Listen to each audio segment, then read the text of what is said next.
Já está em cartaz nos cinemas o novo filme de Jordan Peele, Não Olhe, e a gente vai comentar sobre ele agora. Seja bem-vindo ao Quarta Parede, eu sou o Lucas Nogueira e nesse espaço a gente faz críticas, análises e comentários sobre filmes, esse novo espaço aqui da Tambor. Se você ainda não viu o nosso vídeo de Sandman, vai lá e dá uma conferida que ficou bem legal. Antes da gente começar o nosso papo aqui, eu preciso dizer que eu não tenho como comentar sobre esse filme sem spoilers, então se você não assistiu o filme, se você for muito sensível a spoilers, para agora, vai assistir o filme e volta depois para ver o vídeo. E aproveito para dizer que o filme está em cartaz nos cinemas e também em algumas plataformas digitais aí que você pode alugar. Não olhe esse filme com esse título horroroso, Nope, no original.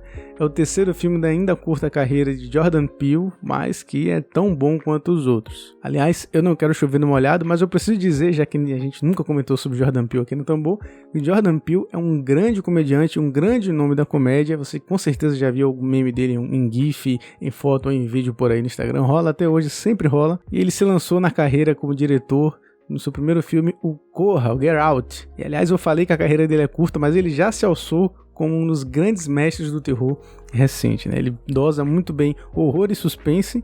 Eu acho que ele é o sucessor intelectual do Hitchcock. Como eu disse, Jordan Peele começou a carreira com Corra, que é um filme brilhante, com atuações incríveis, né, do Daniel Kaluuya, que agora volta para estrelar esse filme.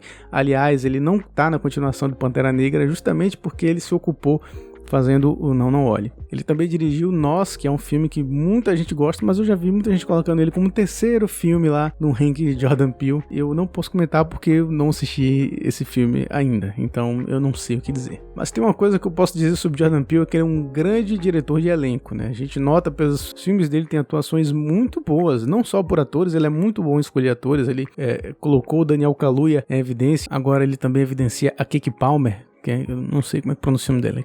Kiki, não sei. Keke Palmer, que é uma atriz muito boa, que atua muito nesse filme. Aliás, todo mundo manda muito bem. O Steven Yeun, que você talvez conheça mais do The Walking Dead, também tá no filme. Ele atua muito bem. Ele é um cara que tem tido uma sequência de trabalhos muito bons pós The Walking Dead, né? The Walking Dead ele não tinha tanto espaço pra brilhar, mas a gente já consegue ver que ele tem alguma coisa diferente, mas quando ele ganhou mais espaço nos cinemas, ele realmente deu destaque. Também tem o Brandon Perea, que faz um coadjuvante ali, um alívio cômico do filme, mas um personagem muito bacana em que você torce por ele em muitos momentos ali no filme. Dentre várias aparições e atuações do filme, eu preciso destacar a Babi Ferreira, né? A atriz brasileira, na verdade não brasileira, filha de brasileiros, né? Que o pessoal deve conhecer ela mais do Euphoria, a série da HBO que faz muito sucesso. Ela também faz uma rápida participação no filme, bem legal. Mas voltando pro filme, Nope já começa com uma citação bíblica. O filme cita o livro de Naum, capítulo 3, versículo 6, que diz mais especificamente: Eu jogarei imundície sobre você e a tratarei com desprezo.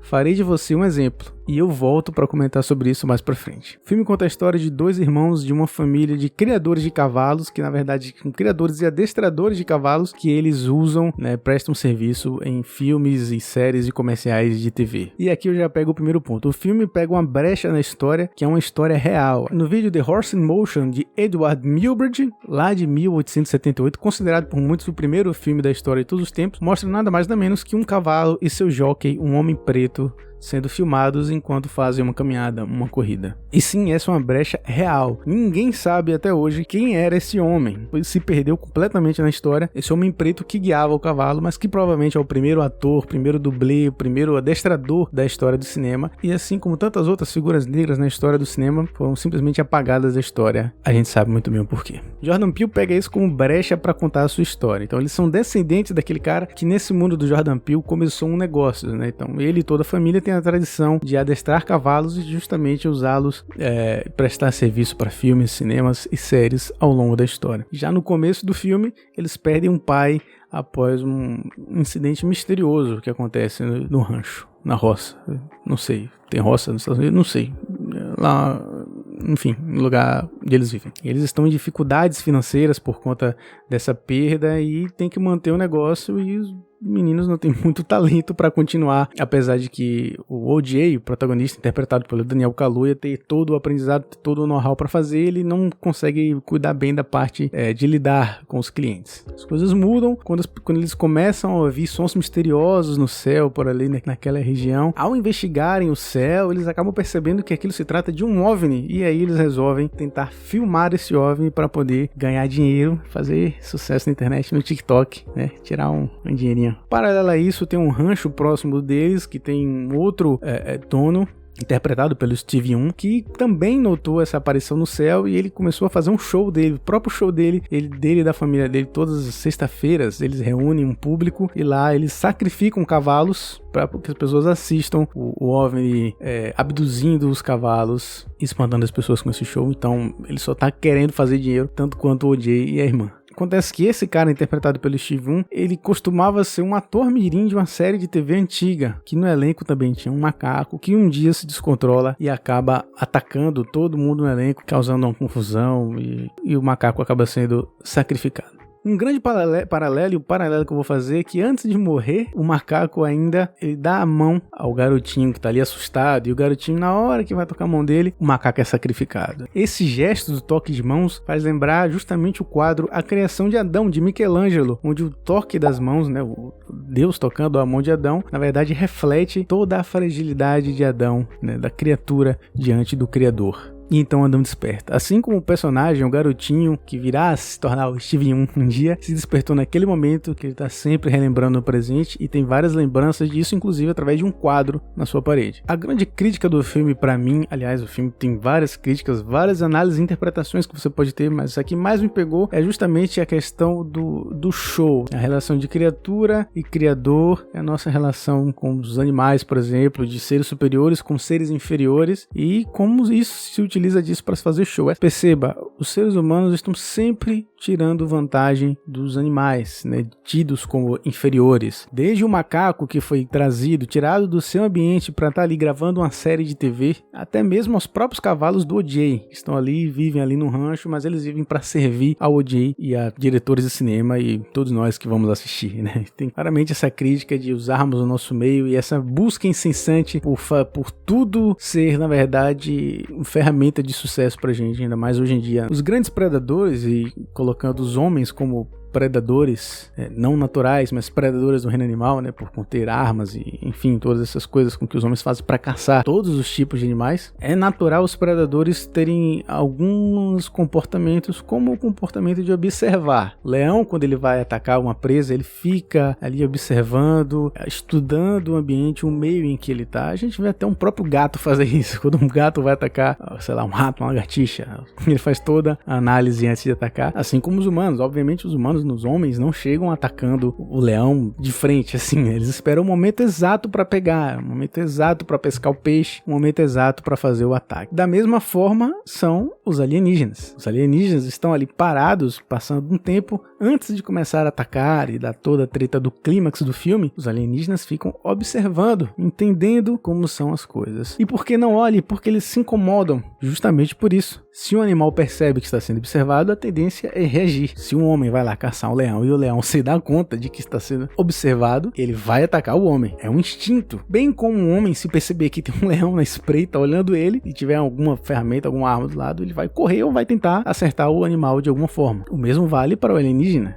A ideia dele é chegar sorrateiro e atacar. É por isso que ele começa atacando animais, cavalos, etc. Esses bichos. Ele não ataca os humanos diretamente. É por isso que os alienígenas, inclusive, na vida real, os que acreditam, né, os ufólogos, as pessoas que acreditam em alienígenas, geralmente as provas, os vídeos que a gente tem de disco voadores, eles aparecem geralmente em sítios, em fazendas, em ranchos, em roças, né, sempre no meio do mato e sempre supostamente abduzindo animais. E o filme usa isso para justificar o que ele está fazendo aqui. Ele começa com animais justamente porque ele está analisando. Ele começa a ver que os animais eles não vão ter uma reação como a dos humanos. Eles percebem que os humanos têm ali uma inteligência mais avançada. Justamente porque o OVNI, que na verdade é o próprio alienígena, observa que os humanos têm controle sobre os cavalos. Então, se um ser deste planeta é dominado por outro, o dominador certamente é mais perigoso. Vocês perceberam que os humanos estão no curral dos alienígenas? Essa é uma teoria que muitos muitos ufólogos acreditam também que algumas espécies alienígenas têm a gente como um celeiro. Aliás, como eu falei, o filme começa citando a Bíblia, citando o livro de Naum. Só para contextualizar vocês, o livro de Naum é um livro bem curtinho, tem 3 capítulos bem curtos, que basicamente são uma profecia do profeta Naum de Deus para a cidade de Nínive. A cidade de Nínive era muito grande e eles eram muito conquistadores. Eles eram considerados por Deus grandes pagões, sanguinários, idólatras. Grandes conquistadores que eram, eles inclusive derrotaram exércitos da Babilônia e derrotaram Israel, por exemplo, em várias batalhas. Mas eles eram muito sanguinários e violentos, que despertou uma ira de Deus, que mandou lá o profeta Jonas, né,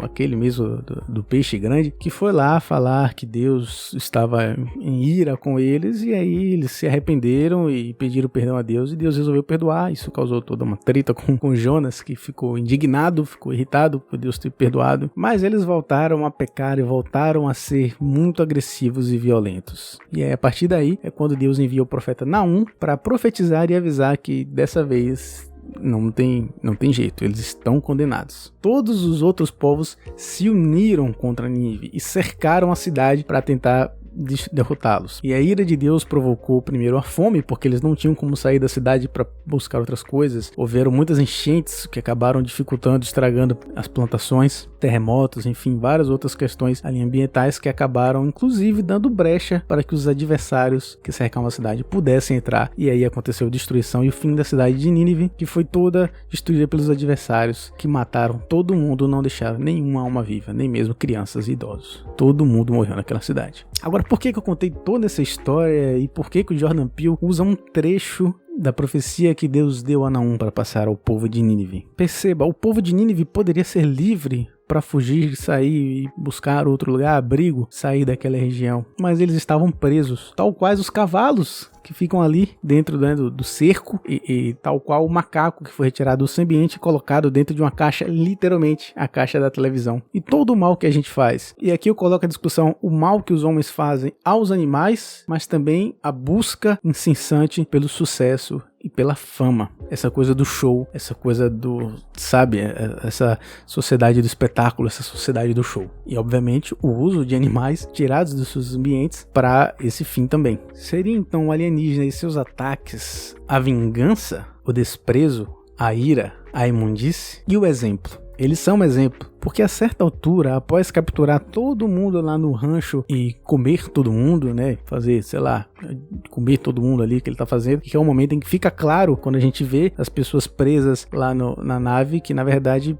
parece um intestino. Porque na verdade quando a gente descobre que na verdade o OVNI não é uma nave simplesmente, ele é o próprio alienígena, que depois de tudo ainda vai lá e, como eu disse, faz de exemplo, ele cospe tudo de volta na casa da família Hayward, que fica toda ensopada de sangue, caem todos os objetos que o alienígena pegou junto com as pessoas. Eu não sei se eu consegui explicar bem, mas vocês pegaram algumas das diversas críticas que o filme tem e por que fazem um filme tão genial. Ele pega todas essas discussões, inclusive críticas reais, como a do caso do Jockey, lá do primeiro filme de todos os tempos, e condensa tudo num filme de gênero muito bom, que segue toda a regra de um filme de terror e de um filme de terror alienígena. Aliás, nesse sentido, o filme lembra muito Tubarão, do Steven Spielberg, mas o filme tem diversas referências, inclusive ao western, porque o filme, de certa forma, é um western. Quando o personagem do O.J. resolve reagir, ele é um cara simplesmente que monta no seu cavalo e vai tentar salvar ali o seu povo, né, as pessoas da terra e os seus amigos das garras do predador, de um guerreiro maior. Escorpião Rei é outro filme que é referenciado no filme, e aliás no final ele usa um casaco da produção do filme Escorpião Rei, que é um laranja bem cintilante, bem saturado, bem forte, que chama a atenção do alienígena, e é como ele usa para poder fazer com que o alienígena o persiga, para que seus amigos possam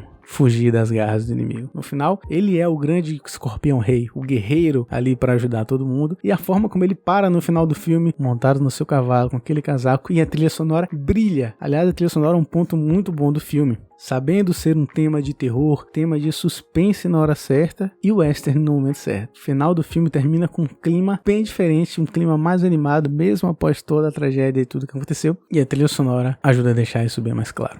Bom, essa foi a minha análise, meu review bem rápido sobre Não Olhe. Espero que vocês tenham gostado. Poderia falar muito mais coisas, muito mais referências, mas eu fiz aqui totalmente de improviso, não fiz o roteiro nem nada, eu só fui falando. Eu espero que tenha feito sentido na cabeça de vocês. Esse é o Quarta Parede. Se você gostou da análise, comenta aí, comenta o que você achou do filme. Se você tem algo a acrescentar, pode ir no nosso direct no Instagram e dar suas opiniões também, suas interpretações sobre o filme. Pode colocar sem spoilers nos comentários no Instagram, no YouTube. Aliás, segue a gente no Instagram, segue a gente no YouTube. Manda esse vídeo pra quem você acha que vai gostar, pra quem já assistiu ao filme. Compartilha aí pra dar aquela força pra gente e tamo junto. Até a próxima.